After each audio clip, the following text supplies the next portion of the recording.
I'm Jay Diff with the New Old Heads, and this is episode 476 with guest brother to the night.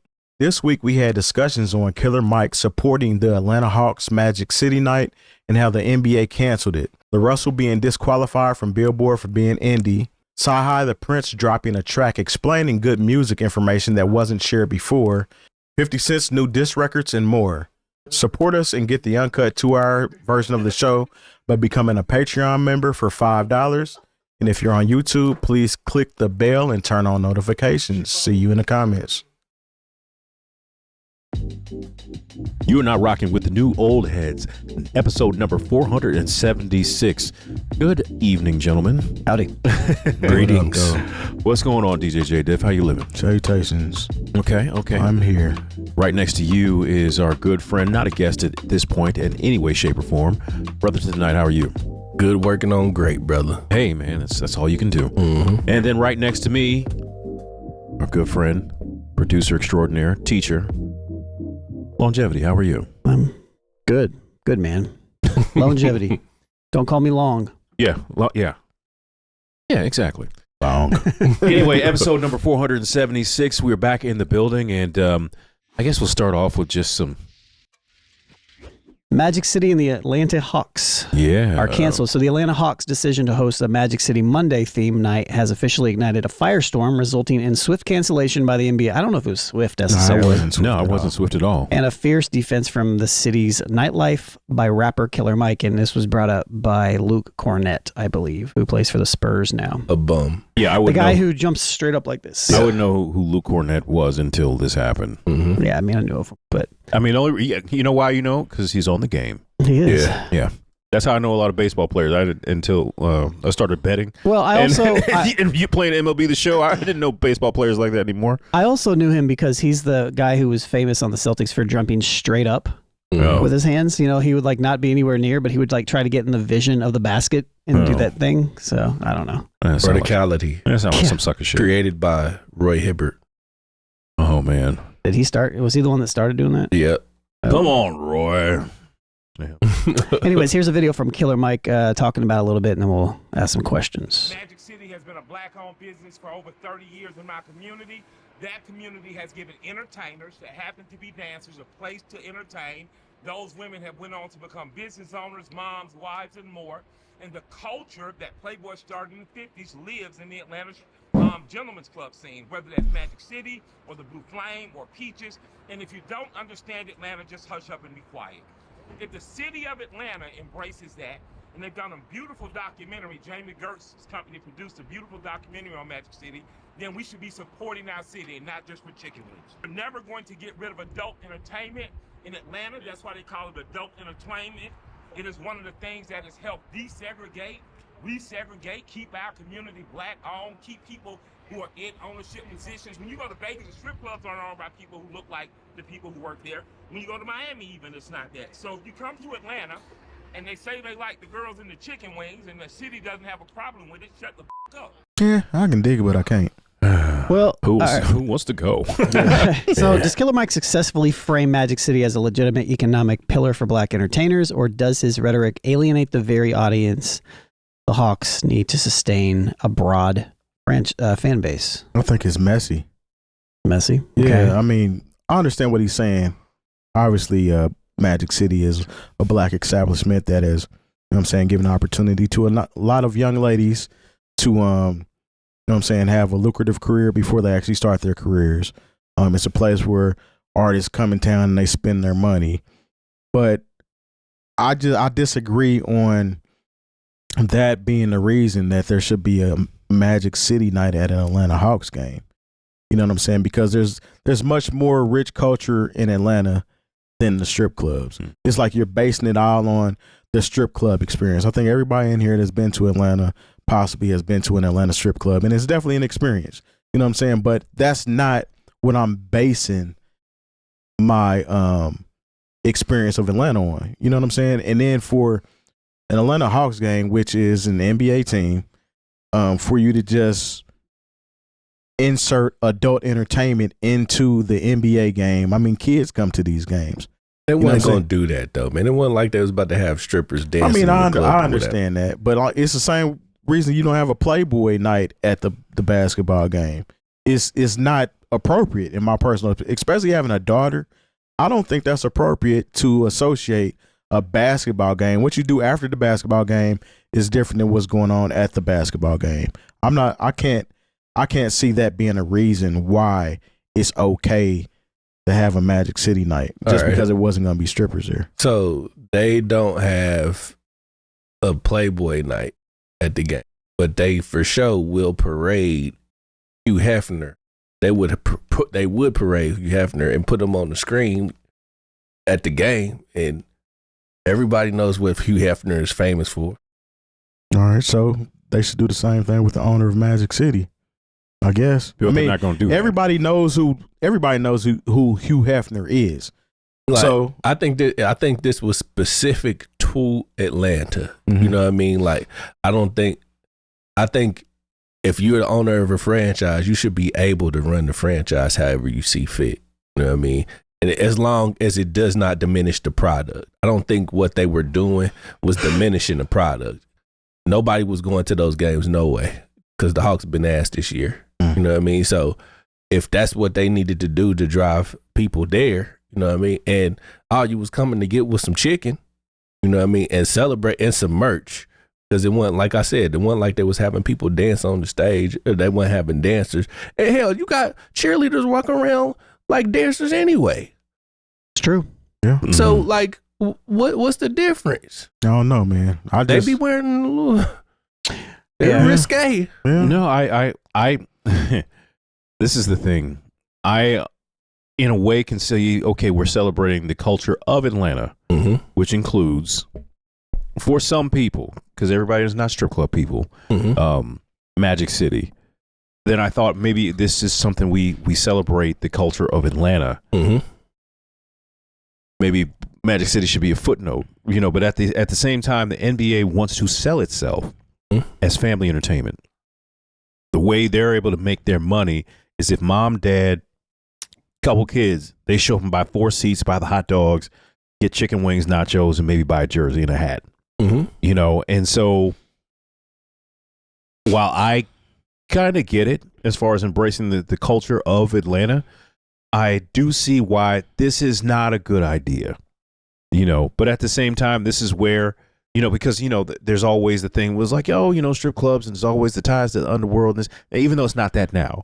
But at the same time, just like every other place in America that has a professional sports team, I have to look at about 15 gambling ads. I was about to say the league has tied themselves to the underworld by allowing gambling. You know, That's and so like what I was going to say. And quite honestly, if I had children, I'd be much more concerned. Not that I say I wouldn't be concerned with the idea of Magic City and having to have that conversation, but I'd be much more concerned with the fact that like it makes it seem like, oh, all you got to do is put in this much money and then you get all this free. Like there's so many things that are pushed on you as far as gambling products, you know, at these games that I honestly think it is. And this is coming just for transparency. This is coming from somebody that might drop $25-$30 a month in the FanDuel. And the reason I do that is because I don't win. You know what I'm saying? Because the business model is not built for you to win. You know, so I do have some issues with that if we're going to talk about overall the things that, you know, sports teams attach themselves to, but also all of the teams have attached themselves to gambling. The gambling. I think to do one team. If they were going to try to pull this off, they would have had to try to say, okay, every NBA team basically pull in, you know, your local gentleman's club, if you will, and, you know, make this a part of your marketing. Because, you know, for one team to do it, like it's almost a situation like you are in a club and you can't go rogue within the club a lot of times. And I think that's as much a part of this than people being outraged. I don't think anybody in Atlanta is actually like, oh, I can't have this. I think it's about one ownership group going a little bit rogue, you know, against the rest of the fraternity of kind of like how the Cowboys ownership.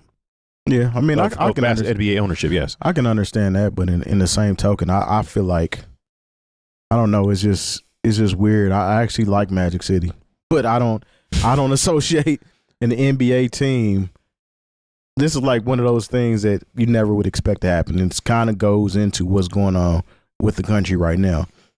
And to a point now where we got to attach a strip club to an NBA game to get people to come out and enjoy it. And we're having conversations about why it's right and wrong. Yeah, I just don't really think it's that big of a deal. I think that's my biggest thing. Like, I feel like there are bigger issues than an advertiser for a night to try to get people to come to games. To Byron's point, nobody's out there like shaking ass and The cheerleaders. outside of the cheerleaders that are employed by the Somebody NBA. gonna shake some ass at that game. That's what I mean. But like, nobody's stripping. You know what I mean? And there's far worse things that the NBA is associated with, which you guys brought up. Gambling is far more problematic than a promotion of a strip club that. If any of these kids see, then the parents will have to say, well, the strip club where they go to take their clothes off. Well, they still can't go to them. You know, it's not like, then it's an educational moment is the way that I look at it. It's like, they're going to learn sometime. At least you're learning from your parents or something like that. Like, I don't know. I don't really see that, it is, part of me is, when we talk about locality and things of that nature, sure, to Terry's point, I maybe from the outside looking in, if you see a Magic City night, maybe it does paint Atlanta more so like something more than you would want it to, but or less than what it actually is, in my personal opinion. At the same time, like, I do feel like there should be, some autonomy from the local nature, the communities that are around it, that wants to get invested in the things happening. I like it when local stuff happens here. I'm okay if a Brass Flamingo or Brad's or whatever the hell it's called, like if they want to sponsor. Don't act like you don't know it's Brad's. Is it Brad's? I don't know. No, I know you don't know. But at the same time, I do. But if that's the case, like, is it a little tacky? Yeah, it's very tacky. Not a little tacky. It's tacky. But at the same time, like, if that's what they want to do, and if numbers are that bad at the arena that they feel like they, and I don't know, have they done this in the past, or is this the first time? It would have been the first time. So I mean, I don't know. It's just like, I feel like, it's like, why would you do that? Maybe it's a little tacky, but to me, that's kind of where it stops. I don't know. Well, to be fair, Magic City is not a strip club. It's a gentleman's club. Okay. Cool. It's where people go and strip. No. It's where gentlemen go to congregate. Oh, okay. Oh, word? Yes. Where gentlemen go to converse over a nice meal. And you just so happen to see a woman who chooses to, remove some of her garments for exchange for currency. Now that you phrase really it like dressing that, yourself. Yeah. I think we should go ahead and go with it. Nah, I mean, shit. It's a strip club, man. Yeah, I don't know. I feel like, I don't know. I feel like there's so many other things on fire. Like, this is one of those things. It is, it's but like, it's just like optically, man. This, to me, in all honesty, it's just distasteful to me, man. I understand it has something to do with, saying the community and the culture as far as when you go to Atlanta and things that you do. But, man, it's distasteful. I mean, everybody don't got to gamble. I mean, you take the kids to the kiddie casino when you go to Chuck E. Cheese. You know what I'm saying? So they've been seeing gambling their whole life, but they don't got no money to gamble with. Yeah, but the gambling is statistically far more consequential to society than... This is all just for conversation's sake. Well, let me ask this question. How does a professional sports franchise balance the authenticity of a city's unique cultural landmarks with the corporate requirements of a global family-oriented brand? That's kind of like what you're talking about a little bit. Well, so how do they balance that? This is the thing. You have a choice to come on this night or not. Yeah. You know what I mean? Like, I'm just presenting this night for me and my team. This is a chance for you to come and celebrate the culture here in Atlanta on this night. There are 31 more opportunities for you to come to a game. This night in particular, we are celebrating this local business. You decide not to come here on this night because we're doing that, that's fine. But this is what me and my business are choosing to do. And for you guys to come in as big brother to tell me, no, I can't do that. And not only that, the community is supporting this. You know what I mean? And you as an outsider come in and tell me that I can't do that, that's kind of bogus to me.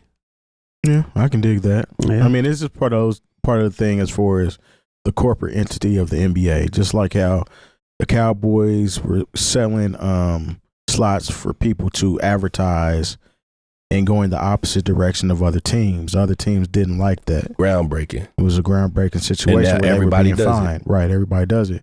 But I mean, I don't know. Maybe if it was a different business, I would be okay with it. Ain't that I'm totally against it either, but it's just that I don't know. It just seems like I'm not arguing a point to have a stripper or a strip club be the sponsor. Be the sponsor or the of focus of the night. They're not even the sponsor. Yeah, the focus of the night.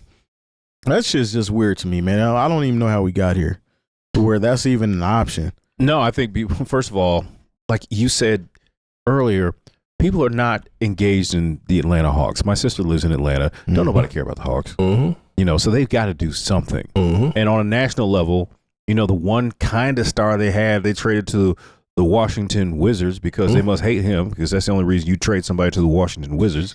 So the only person we knew was Trae Young. I don't know who plays for the Jalen Johnson, I think, right? Yep, Jalen Johnson. He's a budding superstar. Yeah, he's gonna be good. You know, but there are people. And now they have Kuminga. Yep. Okay, that's right. They did get him. But you know, like honestly, anybody on the Atlanta Hawks don't lead Sports Center or First Take. Don't nobody care.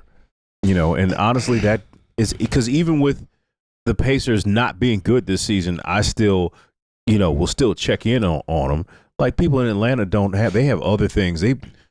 Sometimes they don't support their teams when they're good. You know, the Atlanta is just a different, is almost like, I say it's not a real place, but I know it's a real place, but still. Just so much more going on there. Like I said, you can go to the strip club after the game. You know what I'm saying? I mean. Yeah, so I think this was a misguided thing for the Atlanta Hawks to do. But at the same time, we're talking about the Atlanta Hawks on this show, and we wouldn't have talked about the Atlanta Hawks for any other reason. No, absolutely not. Positive or negative. And I think that's what it is nationally. And maybe, you know, I as much as a fan of Killer Mike's music as I am, there's so many other things about Atlanta that they could have centered this around to celebrate the culture of the city. You know, I think maybe they have though. They have because they play have every day, every year on MLK. Yeah, Day. and they have the MLK special jerseys. You know, this is just giving the gentlemen some and the ladies. Yeah, I guess. But all right, but you know, entrepreneurs. Everybody in there is an entrepreneur. But you know, and maybe it's because we're just very much more the Bible Belt, with, if you will, right here in Indianapolis. But you know damn well that there'd be an uproar if they tried to have a Brad's Gold Club night for the Pacers. Yeah, that would never happen. Blue and this gold, ain't Atlanta, gold and Brad's Gold that would Club. Never happen And here. the primary people that would be upset are the people that look like Luke Cornett. Yeah, It would, yeah. That don't live in Indianapolis. Well, I can't say that is true. I can. The only reason I can't say that is because, well, never mind. You know what I mean? Because the Magic You might as City, well say it. We've already been on one tonight. yeah, but Magic City is Magic City. We all know the clientele that goes to Brad's. You know what I mean? So it would be a completely different. Okay, then what if it was the other spot that's over there by Long Sunset? Now, if it was Sunset, it would be a bitch. They would pitch a bitch in there. Well, okay. I guess we're kind of split on that one, but I think we all agree that. Okay. Look, anything that you cannot try to incorporate into the video game, just don't do that. But I mean, it's you there. go to the strip club on Grand Theft Auto. Yeah. That's Grand Theft Auto. But you're not supposed to be young, and it has a restriction on the game. Yeah, but we you're know not- how many parents are still buying this game for their kids. And even as DJs, we know we do some kids parties. Yep. Where you have the conversation with them, like, what is inappropriate for your kids to listen to. And I've had the conversation where it'd be like, I'll edit it. And I've had the same conversations where they be like, oh, they're going to listen to it anyway. I don't care. So, I mean, it's just, it depends. School regulated. Yeah. High school proms where they allow me to play Sexy Red. But does it have to be a clean version? Look, But man. they're cussing. The kids are cussing. Oh yeah, they say gonna say They cuss say it words. every Yeah, day. they gonna say it. So it don't even matter if I'm Because- playing the clean version or not. Because you know what, back in our day, you know, if you listen to the radio and say you didn't go out and buy the tape or the CD, you might not even know the They was real cussing. version. Yeah. You know, so you would only know what was played on the radio or on, your video countdowns. Like now, there's no way to hide anything from your children. I mean, a lot of rappers don't even put out clean versions of their albums anymore. Yeah, I mean, if we're gonna make that argument, these kids out here watching. Yeah, I mean, it's right at their fingertips now. Yeah, it used to be you had to have like a hookup or a cool uncle or somebody in your. What I say now, the record store was right next door to the Dirty Magazine place in my neighborhood. So somebody had to be bold enough to go in there and steal a magazine. Now you got to do it. Just Google it. Yeah, because you can't buy it. Well, they ain't gonna sell it to you. I mean, the kids I know how to get around parental controls. Yeah. They know all this stuff. Or they could just have Twitter, which is the nastiest place on the internet. Yeah, X is nasty. Or X. Not saying that this is an argument for, but saying, I mean, there's a lot of things that we can be upset about, but tactfully speaking, strip club night at the Atlanta Hawks game probably actually gonna be a good time. I ain't gonna sit there in front like it wouldn't be. But in the same token, this is deemed as family entertainment. I'm not thinking about taking my family to the strip club. Hey, titties are for everybody. But that is a word right there. That they feed nations. How much they charge them for these wings, though? Like, if they're gonna have. I mean, I know I've been to, probably too much. Here's an idea that I'm totally with. If they could somehow have a national competition of strip club chicken wings, where all the best strip club chicken wings from the areas come together and have a cook-off, and it might be some adult entertainment associated with that too. So you had to be 18 plus to get in, maybe 21 plus to get in certain areas. If you go drink, I would be good with that. I don't know. Yeah. There's a lot of nice strip club wings around here. I think I feel like I think that we can move on. I think glitter on your wings. I think the biggest problem that I really have with it is kind of also like this idea around we're calling it uncouth. We're calling it, all of these things, but it's like a lack of decorum is. Yeah, yes. We're making it seem like these people and these establishments in general, the people are less than. I'm not even seeing it like that. I'm not saying you are. I'm saying that's what the conversation is framed around. They're on the fringes of society and they shouldn't be highlighted. Of that nature. And I don't, I kind of have an issue with that too. Yeah, I have an issue with that because you can't come to celebrate this strip club, but you can come and bet your house and lose your whole family. Yeah. Yeah. No, for sure. For real. Yeah. You're right. You're right. Let's move on. Yeah. Let's talk about LaRussell real quick. So LaRussell was disqualified from Billboard for being indie, which is interesting because he just rolled out a whole campaign. We've talked about it a little bit. He was kind of shaking the industry up in his own type of way. And I would say in a very good way for people that are actually creative arts people. And he showed a kind of a model of how to do this without major money backing, if you will. So let's watch this video real quick, or part of it, and then I'll ask a couple questions. I sold 30,000 albums independently within my community. We was really excited because with 30,000 albums, we were supposed to chart, and I would have been like top 5 albums in, and I was like, man, we did it. And I get a call from a company called Luminate. Luminate works with Billboard. They decide who charts and how it goes, and we like, man, we sold 30,000 units. And they come back and they say, none of your units count. All that hard work you did, it's for you and your community to enjoy, but it don't count for what we do. And we like, well, why? And they said, well, you called some of your fans that bought albums, you did pop-up shows, you did live streams, and you set a goal and said you was going to sell this much. That's incentivizing them to support you. And I said, so marketing and promoting. At first it was bothering me because it's like, man, we grind. What you talking about? Like, we really did. I broke records. I sold out for 20,000, 18,000, 11. What y'all talking about? Publicly, we the first people who ever made album sales transparent. You seen every sale live. Nobody, no other artist, the industry don't do it. And they said, nah, that don't count here. They game, they rules. And that's cool. You know, it's like we're gonna take our ball and we're gonna do what we do over here, and I'm gonna make y'all look culturally incompetent. It is what it is. At the end of the day, it's like, let come what may. You know, and the fact that it happened to me of all people is like, I'm the one who gonna go speak and go educate.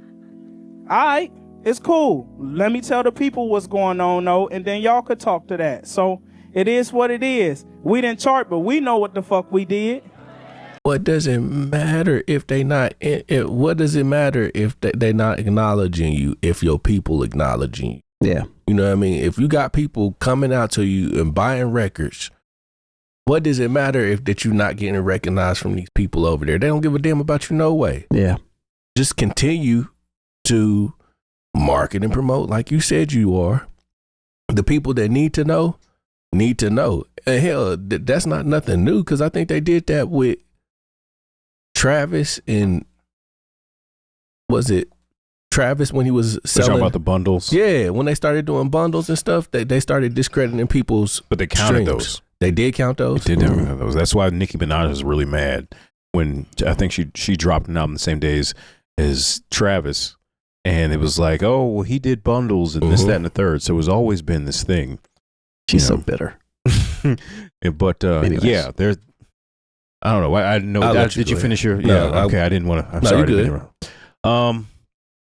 I know a lot of people were somewhat shocked at the fact that LaRussell, or just taken aback, if you will, maybe not shocked. That's kind of strong language. When LaRussell signed the deal with Roc Nation and Jay-Z, but if Jay-Z, and I'm not sure what the timeline is on this, and Roc Nation were involved, those 30,000 would have been counted. Mm-hmm. The same way when basically they forced a Jay-Z album on everybody who had a Samsung phone. Mm-hmm. Those albums were counted towards Billboard. Mm-hmm. The same way U2. You know, it's U2 with their whole situation with Apple. And then even again with Jay-Z when it was 444 and his album was released exclusively on Tidal. Mm-hmm. You know, but through, you know, you got. And that's how I wound up having Tidal, is because like you got a free subscription if you had a Sprint phone. Mm-hmm. You know, so there's all these, and Jay-Z would always hashtag new rules, you know, and so those new rules always counted his records. But, you know, here's somebody from outside of the system who, you know, like I said, a level of transparency. You saw all the records being sold. There was a system that he set up, but there wasn't a power broker involved, if you will. Mm-hmm. Like Jay-Z, like the structure at Roc Nation. And so his 30,000 aren't counted. And people are like, well, you know, you still sold them and people know. But at the same time, there is a validation that comes from being mentioned in Billboard and having these conversations. And that's when you can kind of run your rate up. You know, there are things that come with having a top 5 record that, you know, don't come with having a independent record that your people know that you sold it. But the industry, the machine, the monster doesn't know. Mm-hmm. You know, so I think that's where the frustration comes from. And I think that's sometimes what frustrates the independent artist, because they're like saying, well, I got to have some sort of backing here. I got to go out and partner with somebody, or else I'm going to be, there's only so far I can go. Mm-hmm. And I think that's where the frustration comes from. And, you know, not that that's the reason why he decided to sign with Roc Nation, because like I said, it's well documented that he turned them down initially. But, you know, is this something, I mean, maybe this is another question that, okay, an independent artist who isn't happy with just getting the money and the recognition from his community, if he wants the recognition from the industry, is this an example of why they wind up partnering with these larger corporate entities?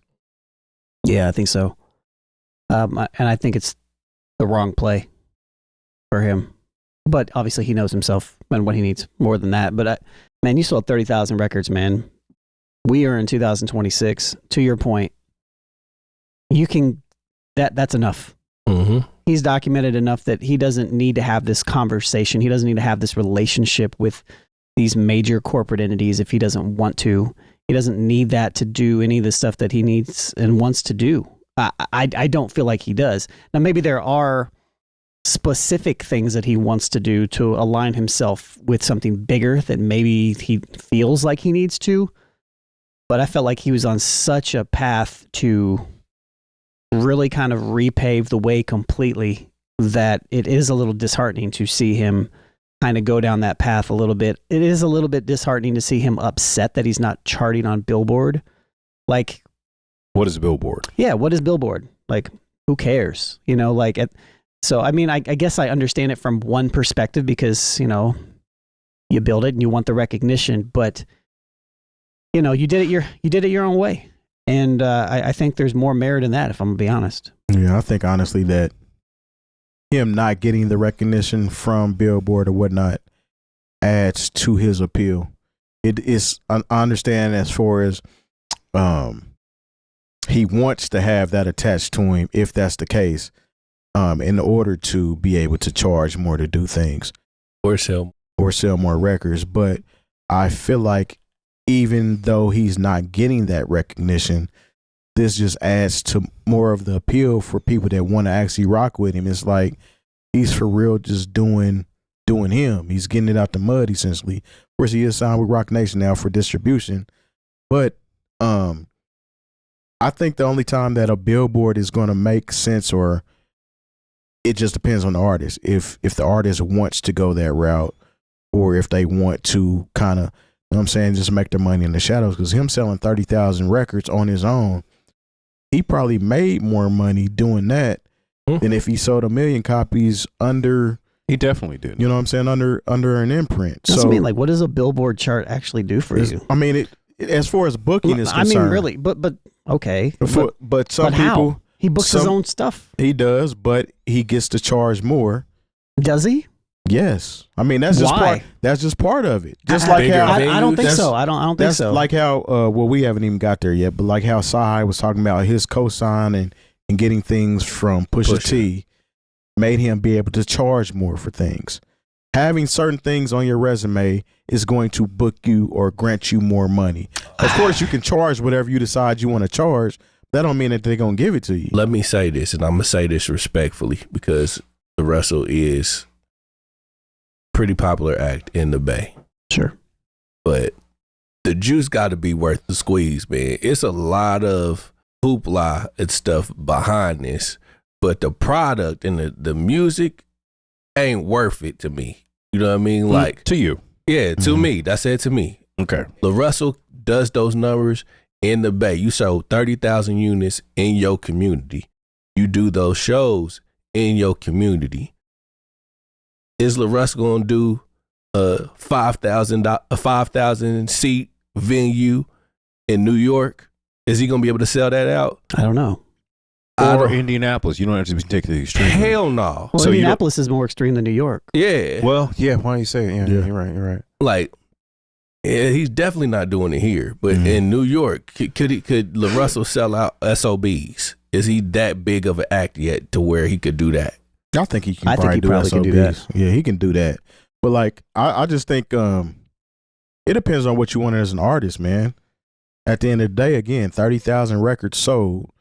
Actually, as an artist personally, if I'm selling 30,000 records in my community, I don't need nothing I else. really don't care about nothing Yep. else. You know what I'm saying? I'm Even really if I cool. just got $5 a record, like, Yeah. I'm already set. It's like, do you want? Depending on your are you level. chasing? Are you chasing the fame itself? Are you wanting to Yeah. be more recognized outside of just your area that you're from, or are you doing it for the love? I mean, it can be a mixture of both too. Or are you doing it for the money? Like, I'm not like LaRussell. If you talking about selling, If you're 30, doing it for the money, then he should be content. yeah, But that's not what he's built his brand off of. Right. He hasn't built his brand off. He built it off community. He built it off community, and I'm doing this my way, and this is the way that I want to do it. I'm growing it organically. All of these things. So to me, it's a little weird to be so. And I don't feel like he is in the statement, but he just mentioned it. But I feel like if he was going to harp on it super heavily about the Billboard records, I do not believe that a Billboard chart. I would have to see statistics. I don't think where you place on a Billboard chart directly translates to how much somebody's going to book for you. Mm-hmm. It is directly what you want to charge and if they want to come and get you. And he's big enough to where they're going to come and get you, and then he's going to have a number, and he can make his number whatever he wants it to be. They can say yes or no based upon the dynamic of the place where it's at. But Ultimately, are you going to be able to sell out this venue? that's it. Yeah. We know that. That's it. you know, and you know, and that goes into how much I'm going to pay you because I'm not taking a loss. Mm-hmm. yeah, I would say that it's harder.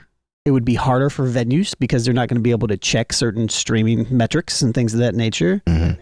You know, it maybe it would be harder for them to take a risk, but I don't feel like that's based off a Billboard chart. I feel like that was more off of like, you know, you get up your streaming metrics based. That's how people go on tours. They say, "Oh, like, cool, I'm streaming a lot here. Cool, I can probably do a show here." You know what I mean?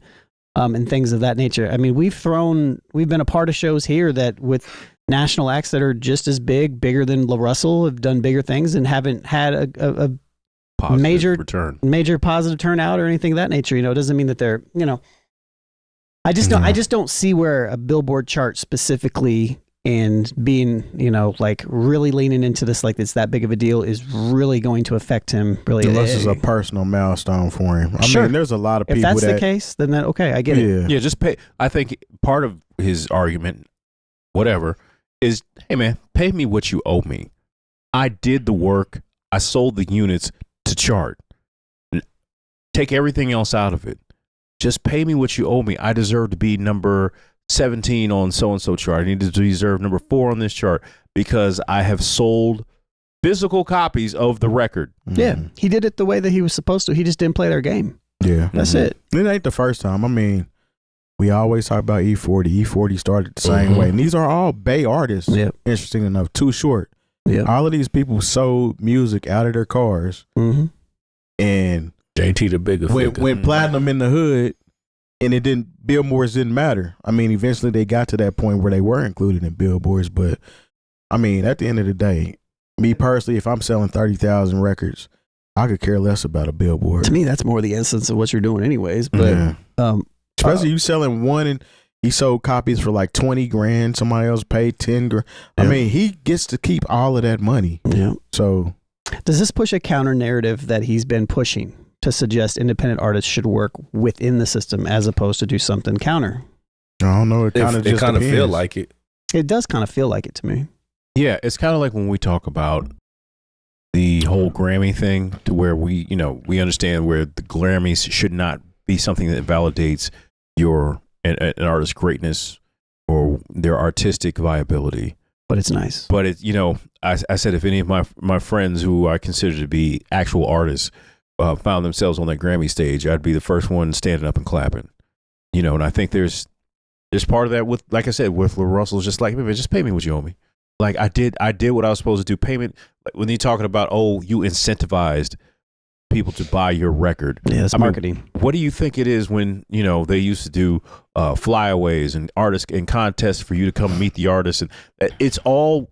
What do you think it is when you spend money on ads? Yeah. Everything is an incentive for, not really, maybe not incentive, but they're pushing you towards a said purchase. Like, when there's a special thing with I'm thinking about like movies, when they were selling the Batman cup at McDonald's, they're trying to get you to come to McDonald's and go see the new Batman movie. First 1,000 people that buy the album get this type. You know what I'm saying? Yeah. I mean, I think they're more concerned with, he put a number. I need to sell 30,000 albums. They're thinking that's incentivized people to actually buy the album, and I don't see anything wrong with that. But at the end of the day, as far as pushing the narrative that independent artists should have to work within the system, I think it depends on what you want out of your career. Do you want to be recognized on a national scale based on nominations and charts and things of that nature, or are you just doing it out of the pure love of, this is the music I want to do, this is how I'm making a living, and I'm just going to do it how I do it? I think that's what it depends on. It depends on the artists themselves. So to his credit, I'm going to shoot him some bail and pose this question. So when 50 and Ye had their thing at 106 Park, and they was having their battle, like if what did 50 say? If you sell more records than me on the first week, I stop rapping. Right. And that's incentivizing both of their audiences to go buy their records. Yep. And both of their records counted. But the thing about that is those record companies won at the same time, and those record companies are kicking incentives to Billboard. Okay. Whereas he got all of the money, so nobody's getting the incentive but LaRussell. That's the reason why that made sense for them, because it's like, hey, we all win in this. The artist wins, the corporation wins, Rolling Stone wins. Everybody wins in this. That is part of a corporation. Whereas him being by himself, he's the only one winning monetarily, but they don't want to award him that because they didn't get anything from it. There you go. Yeah. That's it right there. Like you're doing too much without a son. Mm-hmm. That's pretty much what it is. Like, all this being said, like, you know, LaRussell can do what he wants to do. You know what I mean? At the end of the day, he is still a good model for how to build your career up to a point. Do it by yourself, things of that nature.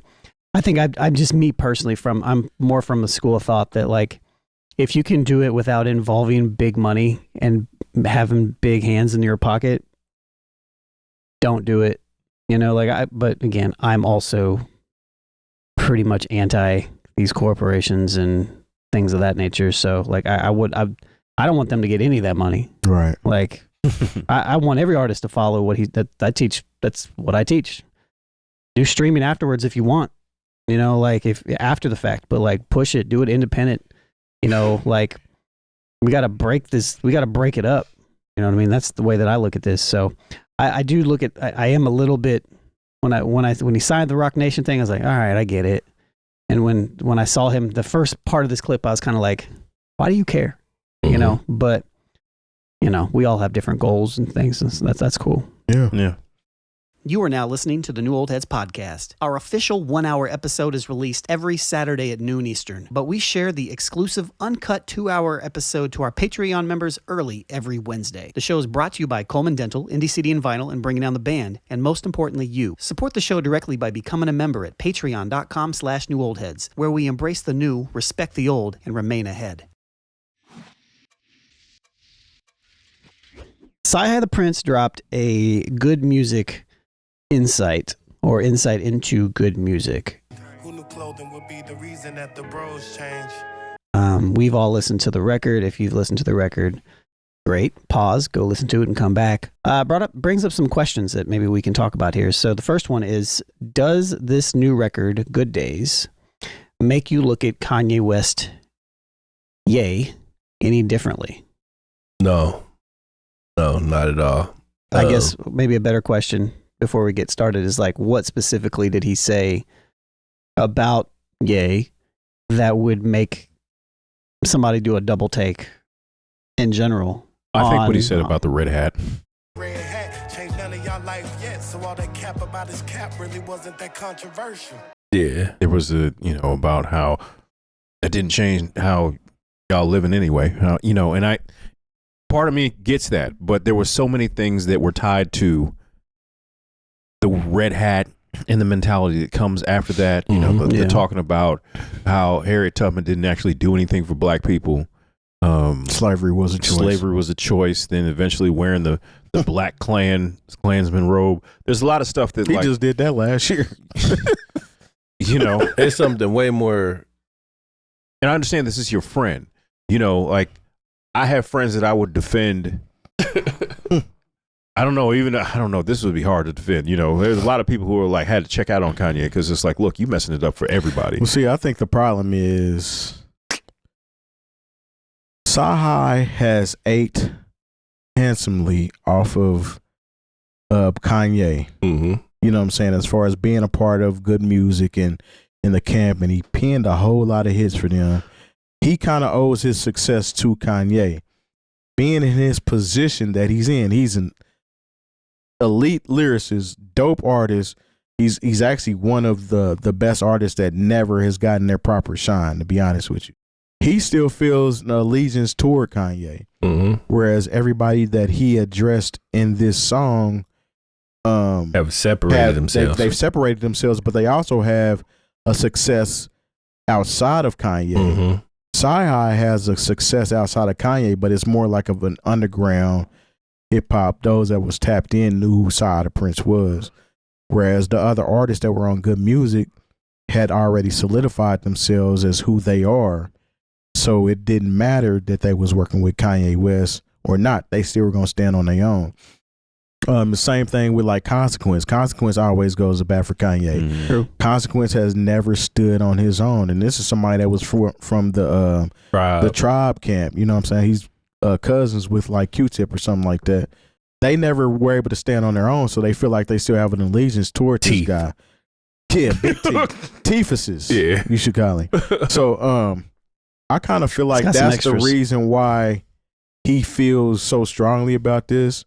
And how he's pretty much coming to bat for his guy, just like he just released a song a week or so ago that was in response to a song that was released damn near 10 years ago from J.O.O.D.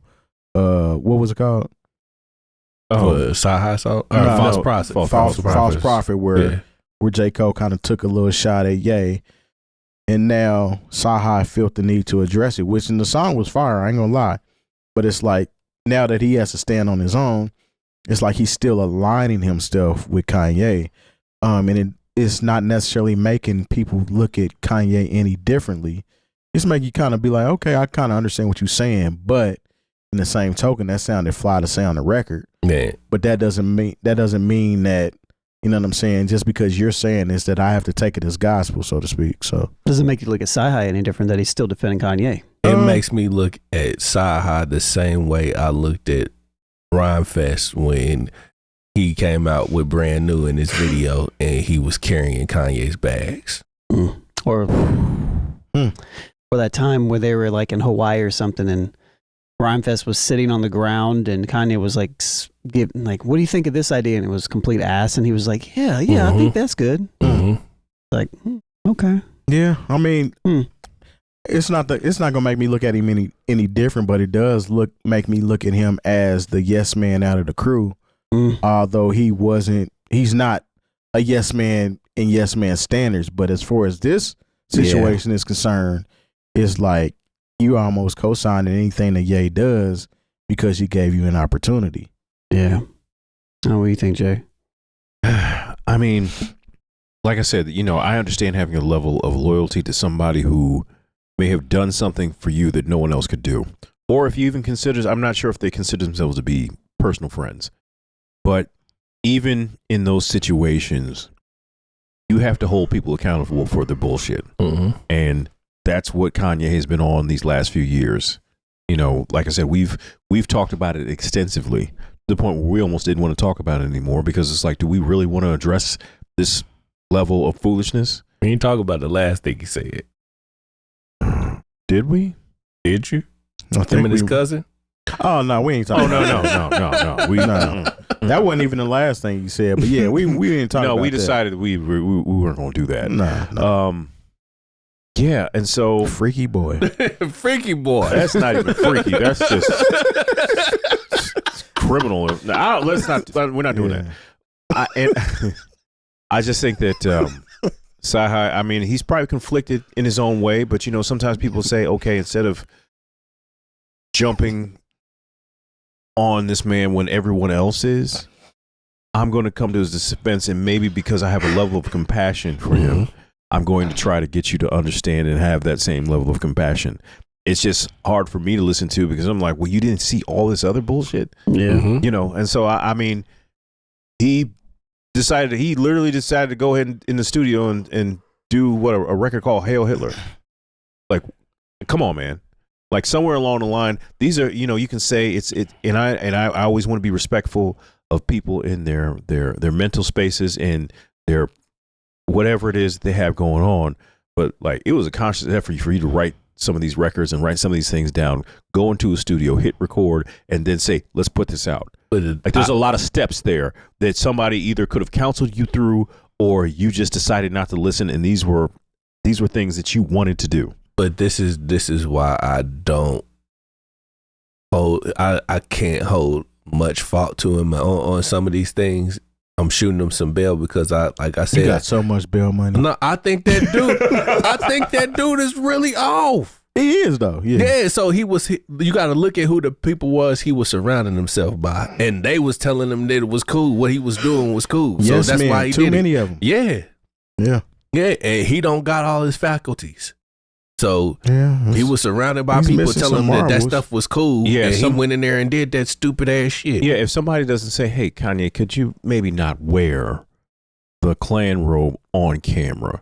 Or Could You ain't never been here before. You don't know what it is. or if it wasn't that, somebody told it was somebody that he had reverence for that told him that was cool. He had it custom made. Yeah, You had a It was leather, You wasn't got it? swastika jewelry made. You had to go somewhere You and had say, yay. "Make this." You wanted somebody to make the yay into a swastika. Is what he did. You know how much regard he held for Elon. Yeah. Him and Elon was cool before a lot of this shit happened. But and we know how Elon Yeah. rocks. Yeah. So you know what I mean, puppet. Hey man, too many yes men. But yeah, Got you thinking you're special. yeah. I mean, Mhm. it is what it is. Me personally, I feel like you're supposed to call your guys out on their bullshit regardless. Agreed. Yeah, You know but the what I'm people who saying? do call him out, he casts them away. Exactly. Well, that mean- Some people don't that want to be means cast he out ain't of your the circle. guy then. Some people don't want to be cast out of the circle, That ain't regardless of your the guy. bullshit. What's his name? Pusha T came out and said I respected him creatively, but like as a friend, I ain't rock with him like that. Their whole relationship was musical. Business. That's all it was. You know what I'm saying? Even his brother came out saying that he understood where his brother stood because he's hearing from his brother, like, I really don't rock with this dude like that Yeah. because of his stances and things of that nature. And he finally got to the point where he was like, you know what? I'm cool. I'm not doing this shit no more. And unfortunately, Cyhi has never been put in a position to where he doesn't have to rely on the Kanye cosign, unfortunately. Yeah. You know what I'm saying? So I think that's where that is as far as this is concerned. As far as the song as a whole, song is fire. Mhm. Like how he broke down. No, and I love the mentioned record. everybody in good music that's and like different situations. That's the other question is like Yeah. this. And I'll say I don't necessarily, for better or worse, I don't actually look at Cyhi any differently. Maybe I should, but I don't. Nah, I don't either though. But is there anything else that stood out about this record? All right. So what do you mean by you don't look at him any differently? You always thought he was a good rapper, but I don't look at does him. it make you? No. From more from an angle of like, for example, if Killer Mike came out and had some weird take, I would feel a specific type of way because he's always been vocal about Okay. certain things. Cyhi never has. Yeah. You know, like That's his man. that's his guy, Mhm. which I honestly I don't vouch for that at all. Like to what Terry said, you got to hold people accountable to stuff. But I feel like from one perspective, I probably should feel weird about listening to Cyhi's music if he's still vouching for somebody like Kanye West. Mhm. But for some reason, I don't, and I don't know if it's just because I don't know why that is. There's probably still some layers there that he hasn't actually touched on. I'm sure. That's probably it. Maybe it's because it's not front and center. So maybe there's a little bit of hypocrisy there on my end. I don't know. But like, for example, if Rhymefest did, I would feel differently, you know, because I feel like he's, especially what he stands for. He just dropped a Jesse Jackson record, tribute of sorts with Common and some dude named D. Lyles that just dropped like 2 days ago. I would feel, I feel differently about somebody who I know is learned, somebody who I know for a fact Who should just know better. who does know better, Or who's been out in the open condemning things. yeah. And I've just never known that about Cyhi. I guess I just don't know enough about him. And look, and I was listening to Moving Around yesterday or whatever that record's called. No Dope on Sundays was fire. Still. It was off that record, I think, maybe it wasn't. I don't know. But either way. But yeah, I just don't know him for that. So I don't really see him as a hypocrite in the same way I would maybe see some other people that are still around him. But realistically, like, you know, how good of a friend are you if you're not calling your friends on stuff That too? BS. Yeah. Prayers up for that man. Yeah. Is anything else about this record that stand out to you guys? No, it was fire. It was. I love the record. You know, anything that tells a story, whether or not I agree with the story or I think your perspective is a little skewed, I can definitely respect. Shout out to him for mentioning Bump J. Remember when Bump J was supposed to be that guy? Yep. You know, he actually had a little shout out in a McDonald's commercial at one point. Yeah. So I thought, what was the song? Move Around. I love that record. Gills produced some stuff for Bump, didn't he? Yeah, Ills actually hit me up once. I actually made a record for Bump J. Okay. Ended up being on a different album, but it's a long story. But Mention Malik Youssef. yeah. Yeah. Oh yeah. Yeah. Like to ride. Yeah. So a lot of, if you really followed that era of Chicago hip hop, there were some real references there, you know. So, I was. What about the Kid Cudi and Pete Davidson thing? Yeah, That was very interesting. yeah, I didn't know about that. What if a dope fiend was one of his kids' buddies? And their mama got hooked on it. It could have got real ugly. It makes sense. I always wondered how Pete got close to Kim, but you know that it tells you pretty much. You know, he told you, and I understand why. Kid Cudi, and Ye probably fell out now. It makes a whole lot of sense. Yeah. Okay, yeah, Sure. They said that Ye almost fucked around and killed Buddy. But at the same time, look, hey, both of them people was grown. Yeah. You know what I mean? So you can't fault me for that. You know what I mean? I just came over to the space, man, and she chose up. That ain't had nothing to do with me. Yeah. In the same token, though, this comes to accountability and being respectable to the people that you're around. You know what I'm saying? So, like, I understand people be like being a hater or whatever. In that type of situation, though, it's kind of like, hey, man, be cool. You know what I'm saying? I mean, this is my guy here. You know what I'm saying? If something going on, I'm going to come to you, hey, man, hey, your girl is on one type shit. I might not tell you exactly what's going on. I'm like, hey, your girl is on one, so you might want to be a little careful and a little mindful of what's going on. That type of thing. But versus, they weren't even together at that point, though, were they? I don't know. No. That's what I'm saying. I don't No, they had separated. He was with the chick that looked like him. Oh. No, Yeah, he's been with a couple of them since then. Yeah, I don't think he was with that one. He timelines are crazy. He was with the weird one from the Adam Sandler movie. Yeah, I know you're He talking was about. with that one. The one that was not. Yeah. Oh, I'm thinking. Yeah. I forgot about Uncut Gems. Yeah, Yeah. that joint. But That's why I'm like, how can you get mad when you're doing this over here in the public eye? Like, just, yeah. But that's, you know, what's mine, always mine. Yeah, I've always Dang, thought man. that was goofy. Yeah, that is goofy. But I mean, there was a couple stories he told in there. He talked about how his verse was cut off of Watch the Throne and off of Big Sean's Detroit. You my dog, so don't think that it's pressure. I was just trying to keep us together. Talked about Him and situations Travis. that he kind of dissolved in Detroit on behalf of Big Sean, even though he felt like he slighted him by not putting him on the album. Yeah. The whole Travis Scott story. Now that's starting to make sense as why Pusha T has issues with Travis Scott, because Travis somehow developed the habit of letting niggas diss us and try to tell us it's rapping. you running around with us, but you doing songs with cats that don't mess with us or that's talking about our dude. Somebody that's signing your checks, essentially. Yeah. So, I mean, a lot of the stuff that he aired out, it puts things in perspective as far as why Kanye might have looked at those people differently and had this down. Even Virgil, how he kind of put Virgil in a position, and then Virgil kind of took the job that he always wanted. It was hurtful. Them white folks will tell you it's business and know it's personal. They make you sell your soul, but that money won't reimburse you. Things of that nature.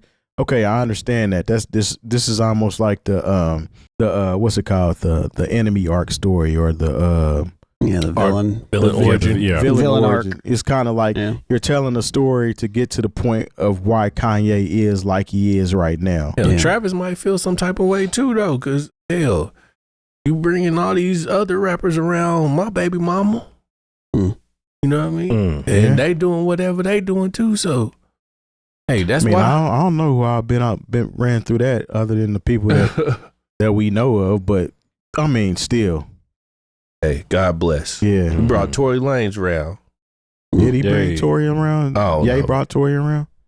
I don't know. I think girl was just cool with him off the strength, but I don't know, man. I liked how he put everything on a timeline, and even how he made sure to add everybody that was a part of good music into the rhyme scheme. Sure. I thought that was solid. But I mean, this is Cyhi Da Prynce, man. Like, if you're familiar with Cyhi, you know he's an elite artist. He's like a rapper's rapper. He just hasn't had that success of people that don't rap as good as him, essentially. So this was episode 476 of the New Old Heads podcast. Don't forget to like and subscribe. Check out our Patreon, which is $5. And we will see you all in the comments. Peace. Yeah. And we have another 10 seconds for the music to fade out. So, shouts to I y'all. kind of did that a little fast. Shouts but to, yeah. shouts to all the Patreon members. Thanks for coming out. We appreciate you. Thank you. God bless. Good night. Throw down that box.